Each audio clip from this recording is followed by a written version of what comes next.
Magandang gabi po sa inyong lahat. Ayan, tayo magbabalik dito sa atin nakahiligan guys.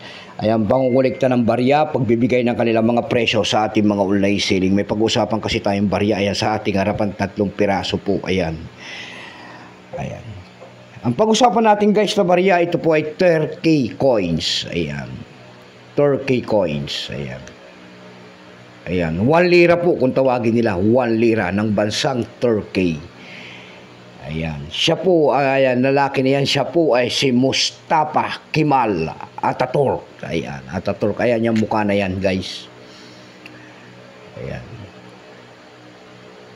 Tignan natin to guys, ayan. Tignan natin to kung magkano ang kanyang bintahan nito, ayan, sa ating mga online selling. Pero bago tayo magpapasalamat muna sa lahat ng ating masugid na tagapagsubaybay guys dito sa ating YouTube channel. Lalo-lalo na ang aking mga subscriber dyan. Thank you so much sa inyong lahat. Mabuhay po kayo and God bless. Maraming salamat din po sa mga masugid kong tagapagsubaybay dyan sa aking FB page. Lalo-lalo na ang aking mga nakapalo dyan sa aking FB page. Thank you so much sa inyong lahat. Mabuhay po kayo and God bless at magandang gabi po. Maraming salamat po sa inyong lahat. Ayan. Magandang gabi po sa lahat ng kolektor dyan. Ayan. Ayan.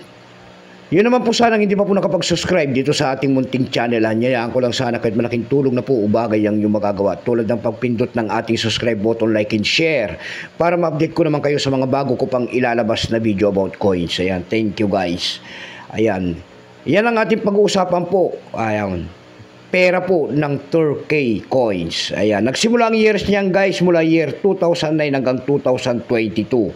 Value po niyan kung tawagin nila ay 1 lira. Currency new lira 2002 up to date po. Kung ano materialis ang ginamit sa barya na yan. Yan po ay bimetallic, copper, nickel. Ayan. Center and brass ring. Ayan. May bigat lamang itong 8.2 grams. May abay itong 26.15 mm. Ayan, sorry guys. May kapal po naman itong 2 mm. Orientation ay middle alignment. Number and dash 16163. 6163. Ayan. Reference number KM dash 1244. Ayan. Ito pong year 2009 guys na ito, na barya po ng Turkey. Ito po ay 56%. Ayan, wala pa pong may pakita sa bansang Turkey kung ilang piraso po ang ginawa sa barya na yan. Pero may price appraisal yan doon sa ating numista. Ayan, binigyan na po ng presyo.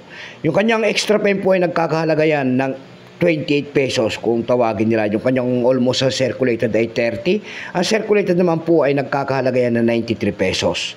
Dako tayo sa kanyang price.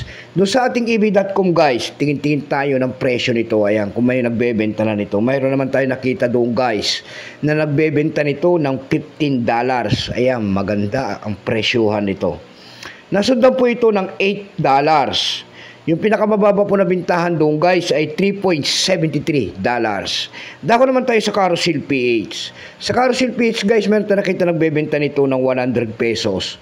Nasundan po yan ng 80 pesos. Yung pinakamababa po na bintahan sa Carousel PH ay 40 pesos na. Ayan lamang po ang aking may babaging kanyang presyo. Magandang gabi po sa inyo lahat and God bless.